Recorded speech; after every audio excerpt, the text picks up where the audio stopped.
Hey everyone, welcome back. We're diving into some practical health and wellness tips this time. Yeah, it's something we've gotten a lot of requests for. Definitely. Seems like everyone's looking for those actionable insights. And we found this video.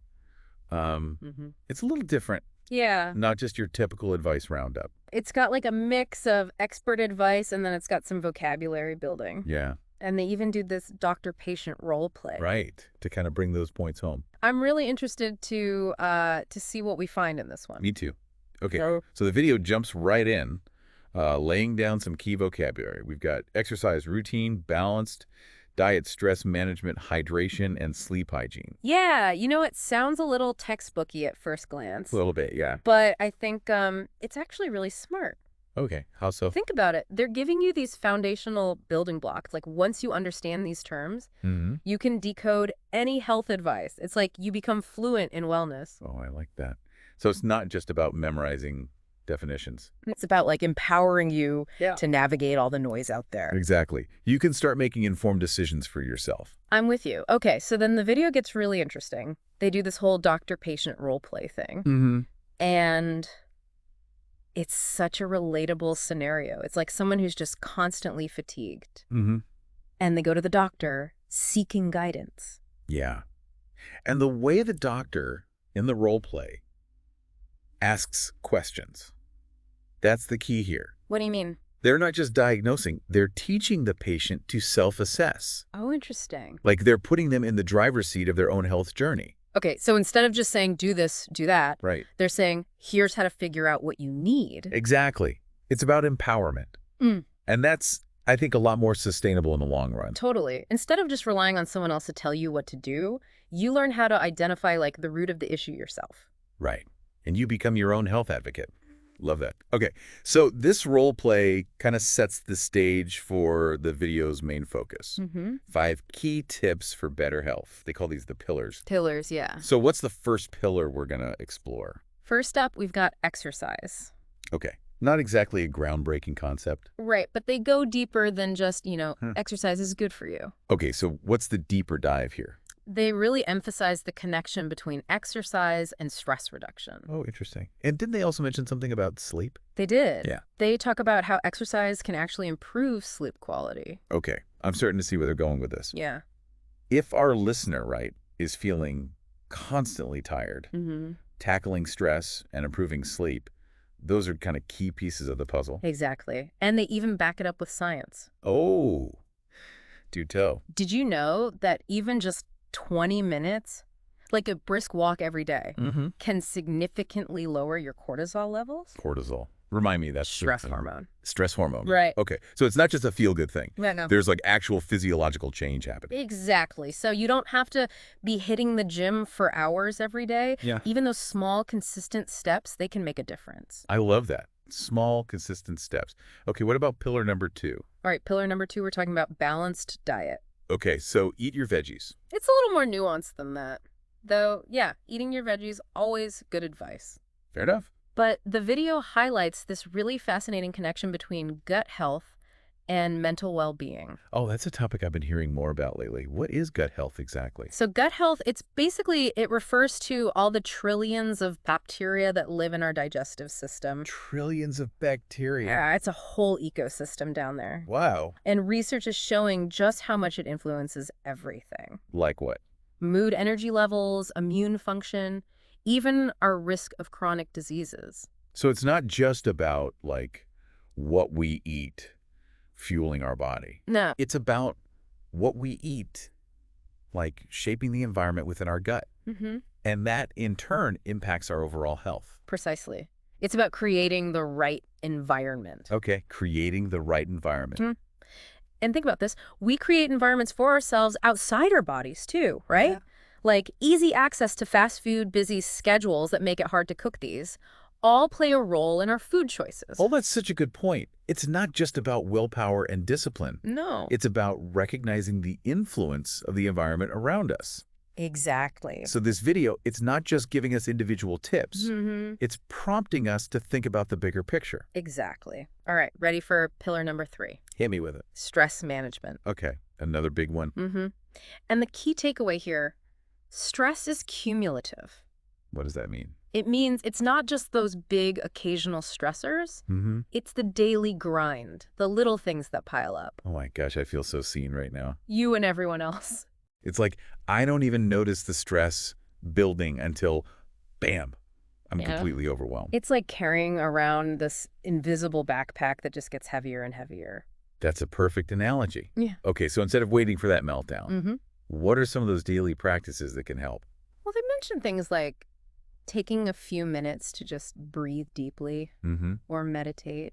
Yeah, meditation. I've been trying to get into that more. It's good stuff. It is, yeah. I feel like it helps me reset, Mm, but I also need to actually do it regularly. right. Consistency is key.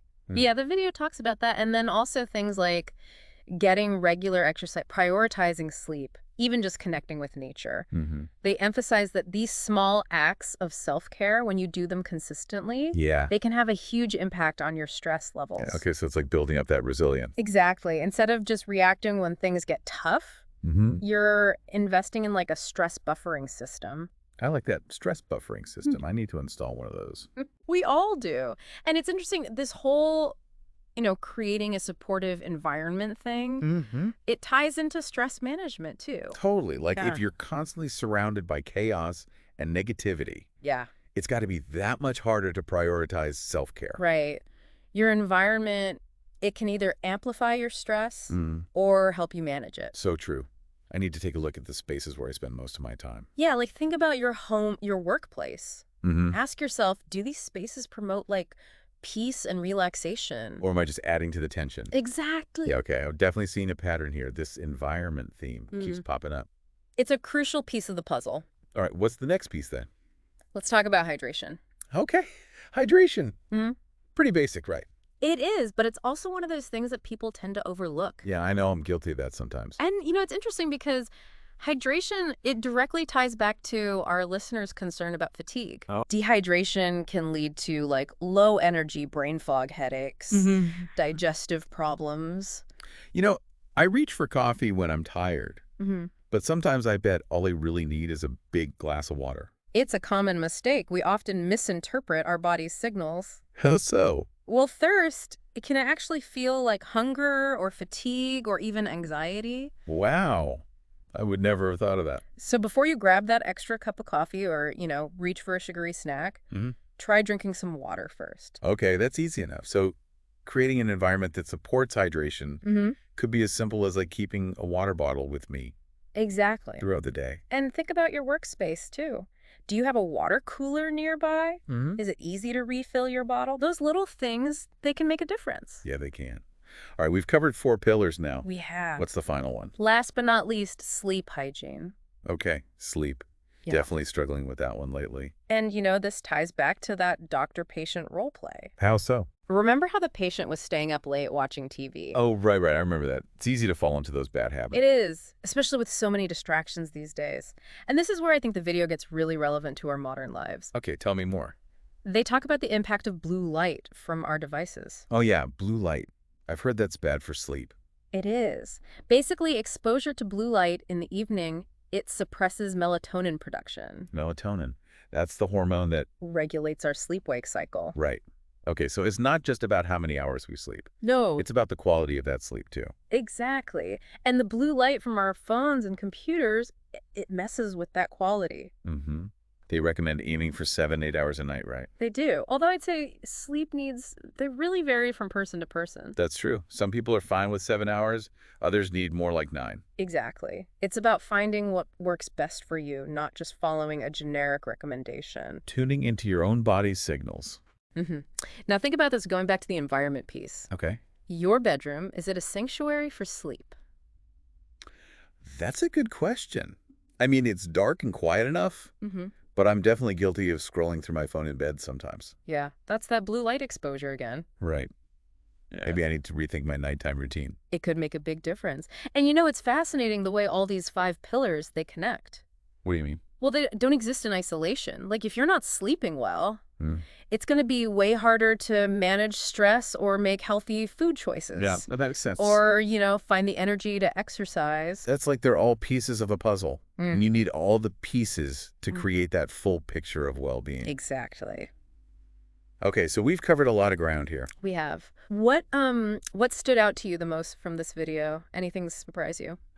Honestly, I think that emphasis on environment, that really resonated with me. Yeah. It's easy to get caught up in the individual effort. Mm-hmm. But this video, it highlighted how our surroundings can either support us or sabotage us. That's a great observation. Like if my fridge is full of junk food, Yeah. I'm probably going to eat junk food.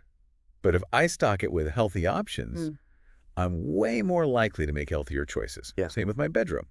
If it's designed for restful sleep, I'm more likely to actually get the rest I need. Mm-hmm. Mm-hmm. It's about setting yourself up for success.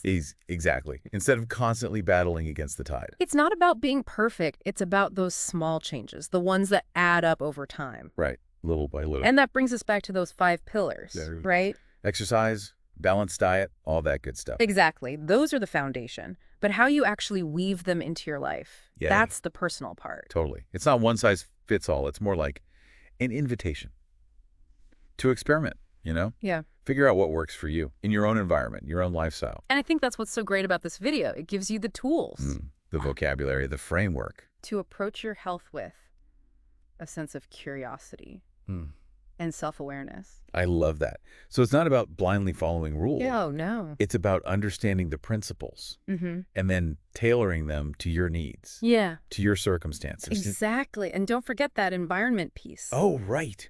That keeps coming up. Because it matters. Recognizing how much your surroundings influence things. So we've covered a lot today. As we wrap up, I want to leave everyone with a thought, something to kind of chew on. Okay, I'm listening. We've been talking about creating an environment to support personal health skills, right? But what about our collective environment? How can we influence our communities, our workplaces, even society as a whole to prioritize well-being? Wow, Yeah. that's a big question and a really important one. Because at the end of the day, It's all connected, isn't it? it is, yeah. Individual well-being, it's tied to the well-being of everyone around us. If we want a healthier future, we got to think bigger than just ourselves. Advocate for change on a larger scale. So as you go about your day, think about the ripple effects of your actions.